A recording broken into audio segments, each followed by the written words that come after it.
Assalamualaikum warahmatullahi wabarakatuh. Bertemu lagi dengan saya di pembelajaran yang kedua ini, yaitu masih tentang materi ilmu kalam.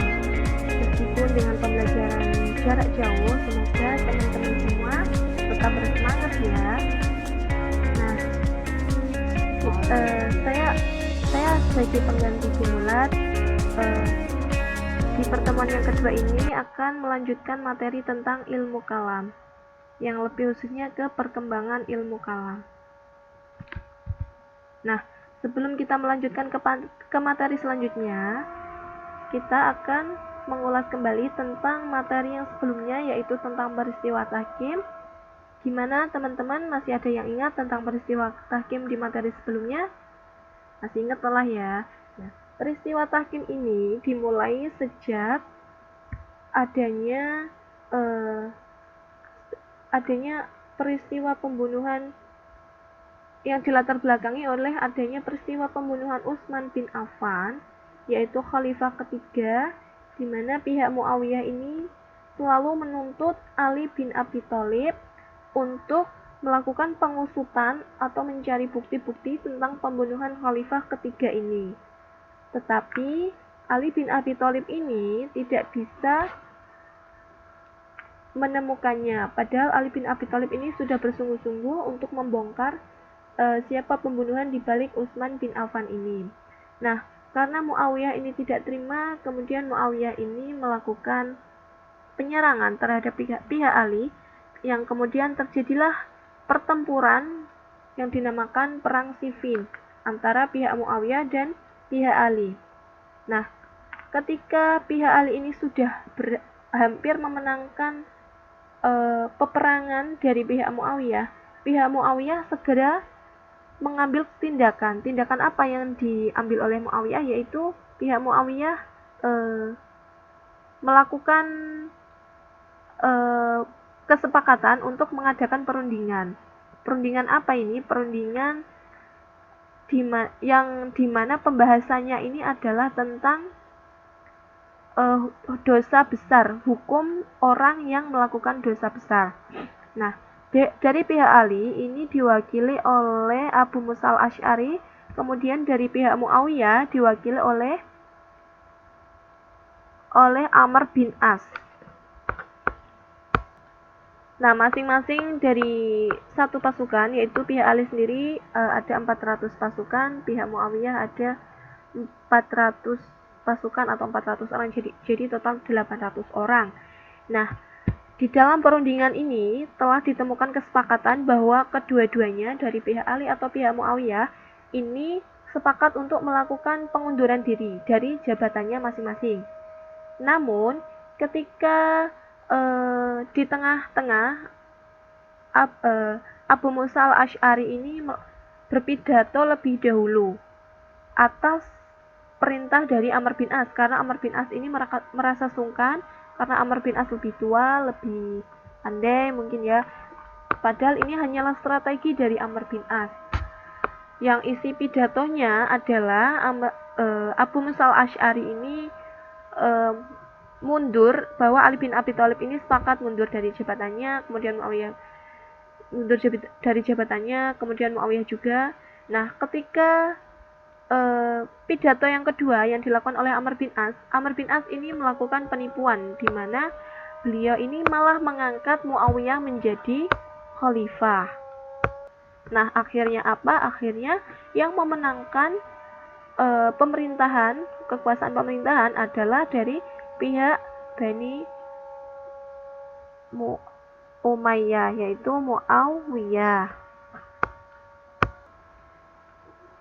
Nah, inilah yang dinamakan peristiwa tahkim, yaitu peristiwa perundingan yang disepakati oleh mereka bersama.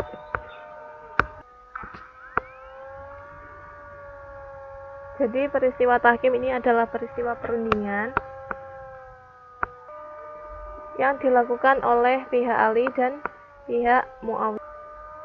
Dilakukan di Daumatul Jandal ya, kalau nggak ya, yang dilakukan di Daumatul Jandal.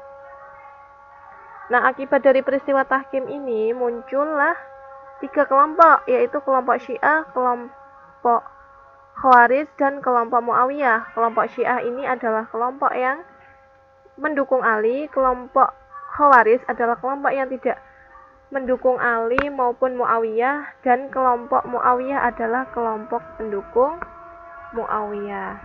Kelompok Khawarij adalah kelompok yang mengkafirkan Ali dan Muawiyah.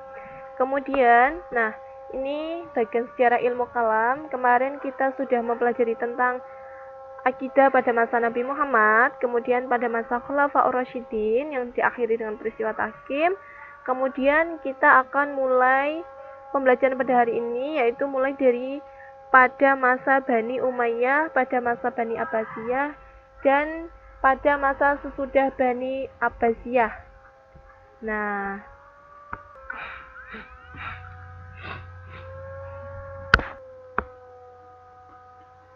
Pada masa Bani Umayyah. Pada masa Bani Umayyah ini, kedaulatan umat Islam sudah mulai kokoh. Karena umat Islam semakin mengembangkan pemikiran-pemikirannya.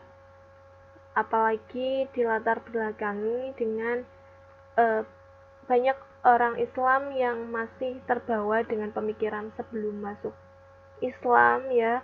Jadinya sampainya mereka sampai mendiskusikan masalah qadar, masalah istitoah. Kemudian terjadilah perdebatan di bidang akidah yang mulai menajam. Dari sinilah akidah-akidah, pemikiran-pemikiran akidah ini mulai muncul. Kemudian daripada itu, pemerintahan Bani Umayyah ini adalah pemerintahan yang bersifat represif. Apa itu represif? Yaitu mengekang ya, selalu mengekang rakyatnya, yang kemudian membuat umat Islam bersikap apatis, yaitu beranggapan semua yang dialami umat Islam selama ini sudah menjadi suratan takdir. Tokoh yang memunculkan pemikiran seperti ini adalah Jaham bin Abi Sufyan, yang kemudian muncullah yang dikenal dengan paham Jabariyah.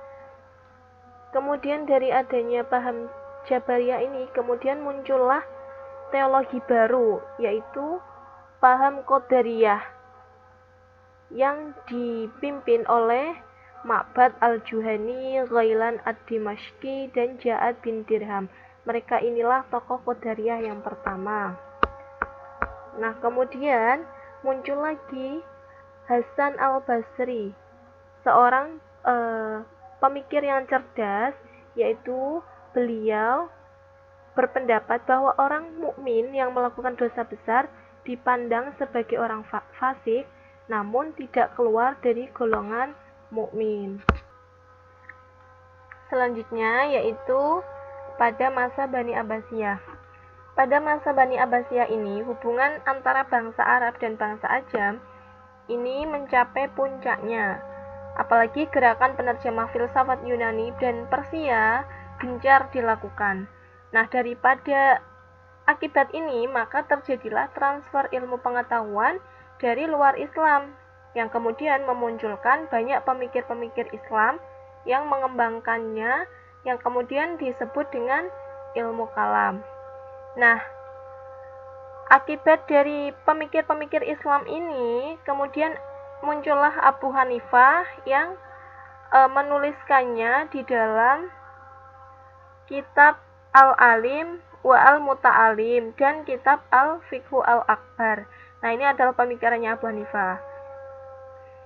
Kemudian pemerintah Al-Ma'mun, Al-Mu'tasim, dan Al-Watsiq pada masa Bani Abbasiyah ini menjadikan aliran Mu'tazilah sebagai paham resmi Bani Abbasiyah.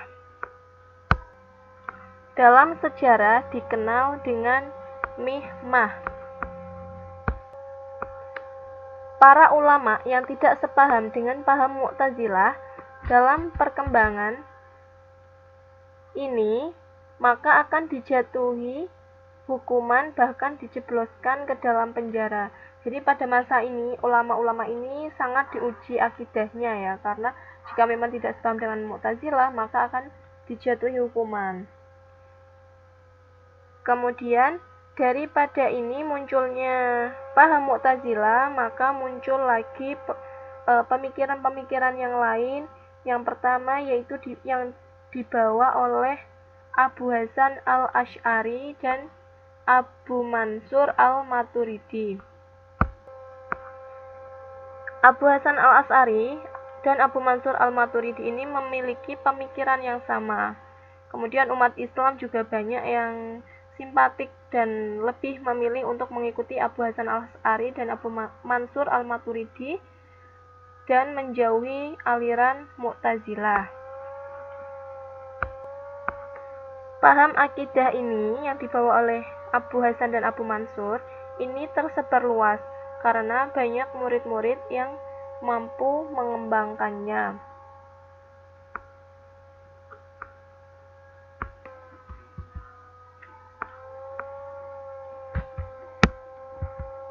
Kemudian akidah sesudah Abbasiyah. Akidah Islam sesudah Bani Abbasiyah, yaitu paham Asy'ariyah dan Maturidiyah sebelumnya ini sangat mengalami perkembangan yang sangat pesat di masa sesudah Abbasiyah ini, sehingga menjadi paham mayoritas umat Islam. Setelah ini, pada permulaan abad ke-8 Hijriah, muncullah paham Taqiyuddin Ibnu Taimiyah di Damaskus, yang berusaha membongkar beberapa pemikiran Asy'ariyah yang dianggapnya tidak murni bersumber dari Al-Quran dan Al-Hadis.